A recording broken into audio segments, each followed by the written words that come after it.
Hello, everybody. Welcome to Let's Talk About Adoption Foster Care Podcast. I'm your host, Kevin B., better known as Skeeter.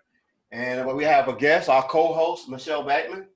We'll be talking with her shortly. But first, I want to give a shout out to a special friend of mine. Actually, not a friend. Actually, he's a relative. Actually, he's a close relative. He's my son. He's my second born, Isaiah Barnett. He's a salesman. He's a car salesman out there in Washington State, Fife, Washington. He works at Henshaw Accor. He sells new and used cars. He's been doing really good. He's been doing great. So if you're in the Fife area, Tacoma, Seattle, all them places that are near Seattle, go check him out. The address is 5955 20th Street East, Fife, Washington. That's 5955 20th Street East, Fife, Washington. Henshaw Accor. His name is Isaiah Barnett. We call him Zay for short. Tell him that Pop sent you out there. So let's just jump into our 15th episode, which is, I hope, what is it? What I want, what I wish I had known. What I wish I had known. And we have our co-host here, Michelle Batten. She's a counselor, a parenting counselor. She's an educator. She's doing all kinds of great things. And just reading her website, which is, will be posted in the podcast, and she'll let you know where it's at also. But I've learned a lot of things just looking at the website. So how you doing, Michelle? I'm doing great. Thanks for having me here. Good. So where you located at? Idaho, Boise, Idaho. Boise, Idaho. I drove through a couple times going from Washington State to Missouri. So it's beautiful country out there. It is beautiful. I'm enjoying fall. Good. So Michelle, tell us about yourself. Tell us what you do and what made you want to be on the show. Okay, so I'll start at what I currently do, give a little scoop about how I got here. I have a business, Hopeful Connections Parenting, and I'm a parenting coach, and I provide TBRI, trust-based relational intervention, education, and training, and I also am a safe and sound protocol provider. So what got me into the passion of working with foster and adoptive parents is that I grew up in a home with foster siblings and an adopted sister. My sister came to us at 11 months of age in foster care. Yeah, really young. But it was in the 70s, and the answer was a good home, loving parents, a good education, and a church community should make everything all better. And there wasn't an understanding of the impact of 11 months of neglect. So she lived her life differently than, I should say not lived her life differently. She understood the world differently than my siblings who were biological. And I would even say many of my foster siblings. She had what I know now is the impact of neglect and what I call the lie, sometimes whispered to the soul of, I'm not worth it when you're neglected. And so anyway, so fast forward many years, I got my education in child development and worked in fields to do with child development, particularly the hospital setting. And then probably, I think it was 10 years ago. I need to look, so because I keep saying 10 years. I think it was 10 years ago. I started a ministry at our church. There were lots of families who were fostering and adopting. And it was the church of like 2,000 people and 30 foster and adoptive families. But I knew that what I believed about hope and healing isn't what I saw for my sister. And I knew that in our own church community that there might be a lot of what happened in my own family. And that is that all the stuff is hidden, right? And I wanted to create a safe place where we could meet the needs of kids from hard places. And for that matter, adults from hard places. And so I found trust-based relational intervention through a friend who had adopted and was using that in her own home. And though that community sent me down to Texas Christian University to become a TBRI educator. And eventually the state started sending people to our ministry, and as I predicted, some of those families from our own church pulled back because their needs increased and they weren't able to join us. But I was serving other people outside of the church, and so that's how my business launched, as I started serving, contracting with the state and then private families, and so that's what I do now. Oh, cool.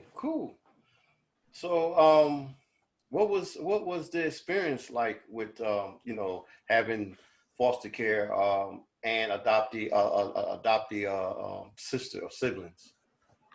So, I think about, I will give my experience, because I always say this was my experience. It's so interesting I say that because it's really interesting to talk to my siblings because their perception was different. Mm-hmm. I remember a lot of kids coming through our house. I think probably because I was the oldest, I had that experience longest. I was 2 years older than my sister, so who came when she was 11 months. And so from that time until, I don't know, probably until I was in high school, we had foster siblings. So a lot of different kids. At that point in the 70s, kids could live with you out of foster care for 6 years. It's right. It's not, and then it could all end. My mom did a lot of investing. I remember one particular family who the kids kept returning to us, and my mom was able to go. The dad couldn't read, and my mom would take the dad to school and help him in the school setting read the papers he needed to sign for his son and things like that. So it was a different system than it is now. But still, my parents were not given resources, right? They were just, here's a kiddo, take care of this kiddo, and that should be enough. So there was a lot of ups and downs as far as chaos in our home at times. So with having adopted sibling or a foster care sibling at a young age, did you ever felt that they was getting less attention or more attention, things like that, or did they feel that way? Or she felt that way, but I would say she felt that way. So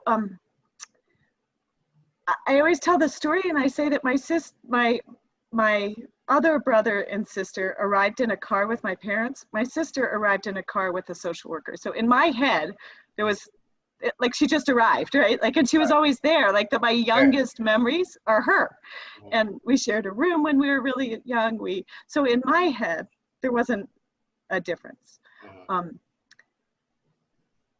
But there was, right? Like, that's one of the wish I knew, is that there really was, for her, there was a difference. So I never felt like there was getting attention. I was especially as my sister's extreme behaviors increased, I was the kid the firstborn who decided I would fly right under the radar and do a lot right. And so to her, I did get more attention because I got more positive attention, let's put it that way, because there were times when something big would happen, and I would try and pay my own speeding ticket because I might not tell my parents because I didn't need any negative attention, right? So she just missed out on those things, as does happen in sibling homes. I mean, homes with siblings, right? Like, that we don't always know the other person's stuff. But did you have any other siblings, biological siblings? I have a brother and a sister. And I also, one foster sibling who kept in touch, who her kids grew up calling my mom Grandma and Grandpa. So she lived with us when she was older, high school and graduation, and she left and then came back and reunited with my parents and raised her kids knowing my family. So, but my brother and sister are biological. And how was there the dynamics with the relationship with the foster care and adoptees? Was it different than what your relationship was, or because you was older? I think it was because I was older, right? And I don't remember there ever being a particular, because I had kids that were older, foster siblings that was like the one I just spoke of that was older, and then kids who were little, all different ages, right? And there was the young man who lived with us for so long was a peer of my brother. And so that makes a really different dynamic than I'm the big sister. Yeah, yeah. Yeah, I have siblings too that are I was the oldest. Well, Oh, okay. I had a couple of foster brothers, but as far as being adopted, I was the oldest one. And matter of fact, I was actually there before my younger brother. So, all he knows is me being the big brother. Right. It's kind of the same. That's my memory, right? But yeah. And one of the first things he said was when I found my biological family, he called me and said, "You're not going to leave us. You're not going to forget about us." And I said, "No, no, no, no. Actually, it's just one big family now. I've known you all my life, basically all my life. So right. So the dynamics are kind of crazy, especially when you're the oldest. So so you got into your business, and so what from your experience as being a person having siblings of foster care and adoptee as a sibling, how did that help with your business, and what are some of the trauma that you have seen from your experience, and how do you equate that to parents that are thinking about adopting or being a foster care parent? So my sister's story didn't have a beautiful ending. Mm-hmm. I mean, I think of my story as the finishing of the good part of the ending that she doesn't know, because she died early, actually, of living her whole life with a lot of trauma. Oh, I'm sorry. So yeah, that's one of those, like, this doesn't make sense things, right? But the piece that I see is how much I wish I had known and understood that piece of trauma and how it impacted her. For example, I wish I had known that for kids who live with chronic trauma or toxic stress, what we call toxic stress, that those kiddos actually live in the back of their brain. So I always give this example. So if you ran into a bear, what would be some of your reaction? Maybe you've been around bears. I don't know. I'm asking this assuming you haven't, but. Yeah, I would be scared. I don't know what I'll do. I don't know if I'll cry or run or play dead because someone told me that works. I don't know. That's often the comment I get is, "Oh, I think I'd play dead because everyone says that's what's good." But we'd have responses like our heart would race, our hands would sweat, our eyes would dilate, right? Like we'd have responses that we don't have any control of. And that comes from the back of our brain. And what is interesting is that kids who have experienced high amounts of trauma often have a bigger part of that part of their brain. So they're living as if, my sister lived as if there was a bear in the room all the time, that she was just living from that flight, and freeze place. And so I wish I had known that. And because that changes the compassion you can have for someone, right? If you can understand their story. And what I say is, if you can understand the need behind the behavior, you can have compassion. Very true, very true, very true, very true. So have you, how can I ask this? Parents that are thinking about adopting, are they really seeking you out? Because I know through my experience and talking, a lot of things that we adoptees, what we're trying to project out there is that, it's nothing wrong with being an adopted parent, but there's so much stuff that comes with an individual kid, especially if they're in the foster care system. But even when they just, you get a kid, like for me, I was adopted. My mother gave me a right up at birth. And so there's so many things that you go through, identity issues, not knowing who you are, you're not looking like your parents, so many things. And do you go over some of them things with adoptee parents? Yeah. I know a lot of them think that, okay, we got a gift, and it's like, okay, you don't need to know anything else. We're your parents. But that's good. That's it. Certain time, that kid, when it gets older, they're gonna want to know. Right. And so there's multiple layers to that. One is that I try and help parents understand those ways that the brain is could be different, right? Like the idea that the amygdala that part of the fight, flight, and freeze might be bigger. That the right and left side of the brain might, the switching time between the right, processing time between the right and left brain might be changed because of trauma. There's really important things we can know so that we can understand the behaviors and where they're coming from. And so that's one piece of what I try and help parents understand. I think that's actually good relational advice, is to understand the person you're in relationship with and how their brain is wired, right? That's part of it. I help parents understand the impact of attachment and understanding how attachment brings healing and how they can provide that type of relationship that will bring healing and the environment that can bring healing. And then I provide trauma responsive correction. Like what is it that isn't, that brings healing to the brain instead of traditional parenting that is very, might be more punitive. One thing you said really struck me. You said about not looking like your family. I remember sitting in Chesapeake Bay Seafood House, which was a restaurant that was a very special occasion restaurant in my family. There were 4 of us. Well, there were 4 kids that lived in the house all the time, plus extras. And that was like the special restaurant for going out to birthdays.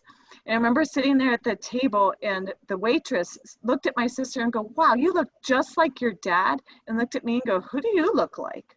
And I remember the feeling for myself of this conversation skipping a beat, and then everyone trying to order really fast to cover up what the waitress had just said, but also me carrying that memory of like, wow, this is what she feels like, right? Like I was the one who was just left out, and there was something in my head that went, wait a minute, I look like my mom, right? Like there was something like that. And so I think that when you asked earlier about like how does what I grew up with impact, those types of stories I can carry to parents and say, hey, this is an important puzzle piece, and what other important puzzle pieces might we look at? And I really advocate for, like, we all have a story.